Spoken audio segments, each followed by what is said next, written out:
Hello, and welcome to the Inventors Arena. I'm Ed, and this is Scott, and today we're going to be discussing picking the right team for your invention development. Scott? Well, as we know from all of our clients and all of our engagements, picking the right members for your team is critical to success. And as a founder of an organization, as an inventor, it is a long journey. And it can be a lonely journey if you don't surround yourself with the right team members. And that is critical. And you need to identify those people who like and support your idea from the very beginning. Now, sometimes those people may be creative, and other times they may be very innovative. And sometimes they just have a skill set that you need. Like, I know how to market, I know how to sell, I know how to sit at the table with investors. And you need all of those skill sets along this journey. It is critical that early on in the process as possible, that you identify those people who you can collaborate with. Now, whether you have that in your network or you go to an inventors group, like we'll talk about later and we've talked about in other episodes, having the right team members in place is critical, because what we have found is a lot of inventors are very good with the technical aspects, but they're not so good on the business side. Yeah. And you want to create an idea and bring it all the way to market. So that means you need to be able to think about, how do I market? How do I sell? How do I price?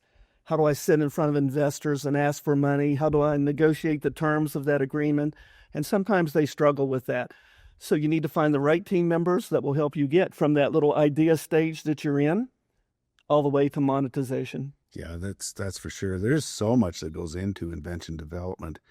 So I think what we generally suggest is knowing at least first what stage that you're at. You know, are you at the idea stage, or you've done a patent search, or you've done a market search, or research? You know, have you got a prototype built, a virtual one, or a hold in your hand physical one? Or are you at the patent filing stage, and maybe you've already filed a patent? You know, have you started marketing? Are you considering manufacturing or licensing? There's just so much that goes into it, so many skill sets. And, you know, everyone will go through all of those stages that you mentioned. So everybody is at a different point. They're at a different phase of that process, but they all start with a spark or a seed or an idea, which is, I've identified a problem, an opportunity out there. I think I have an idea for it. Is this a good idea or not? And oftentimes you don't want to waste a lot of time and money if it's not a good idea. So where's a good place to start to do that? You can do a patent search. Okay, find out if somebody else has had this idea. It may be that there's a solution out there and you're just not aware of it. So before you spend a lot of time and money in it, a patent search will show, geez, the solution is there. My idea is too similar to it. I'm not going to waste any more time or money. Or you may discover there's a huge opportunity out there. There are 2 or 3 products in that space, but they're really not solving the problem. And I have a new marketable idea, and that's the key, marketability. Yes. Because if it's not marketable, nobody's going to buy it. So it's going to be... Yes, you want to have a good patent search and a good marketability. Yes, it has to have both of those. And once you do that, once you've performed that patent search, that will tell you if your seed of an idea has a path forward or not. Yes. So, yeah, because you want to do it the step by step. That's kind of how we outlay it in the course that we do the program. With invention development, many inventors go to the prototype phase as soon as they find that they have a market. But do you really need a prototype? Now, for a patent, you don't need, the USPTO does not require a prototype. But sometimes, you know, you sit there and watch the Shark Tank episodes, and virtually every single person has something that they go and hand to the investor. If it's a food invention, they're having something to eat or a drink, or they're holding some, you know, little product in their hand that they're playing with or working with or whatever. And that makes a very good impression, or a bad impression, but obviously you want to hopefully it's good, have it a working prototype. So that's the importance I see of a prototype, is making sure that it actually works. And then from there, does it have value?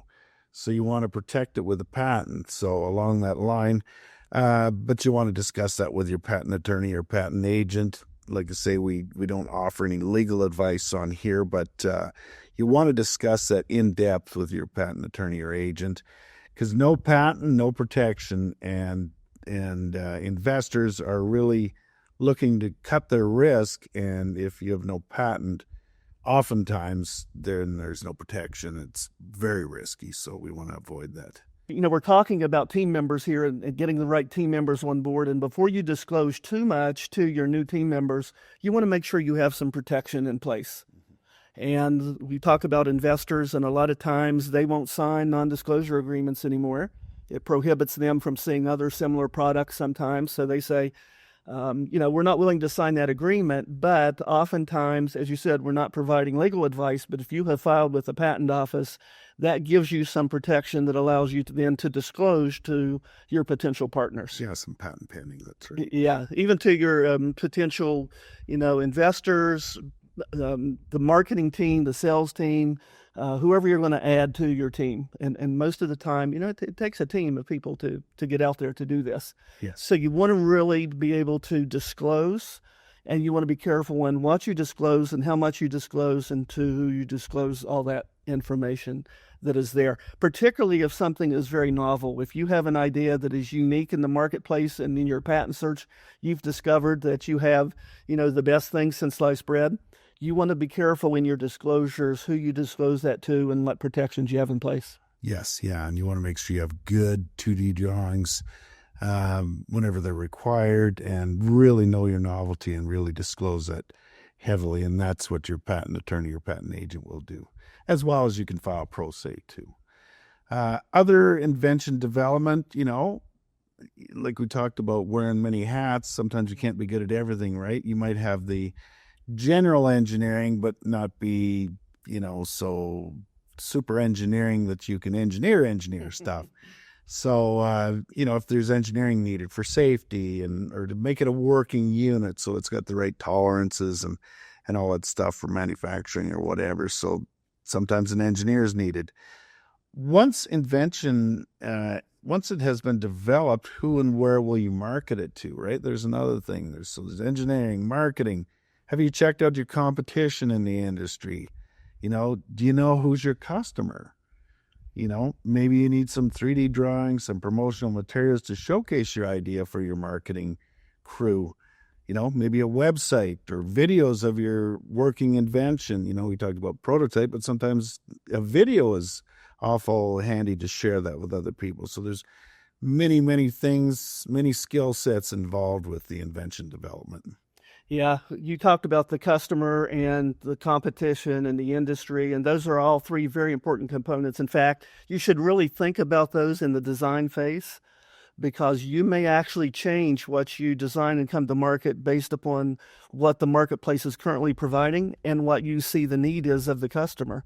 So you should spend a lot of time on figuring out and planning and creating a plan on who is my customer, what are they looking for, what is their job to be done, who are my competitors, what solutions are they offering out there, where is the industry headed, and then I guess you could get into a lot of different aspects about the pricing of it as well, and figuring out, will they be willing to pay, bottom dollar or top dollar? Do I want to be a low cost, best value, high cost provider?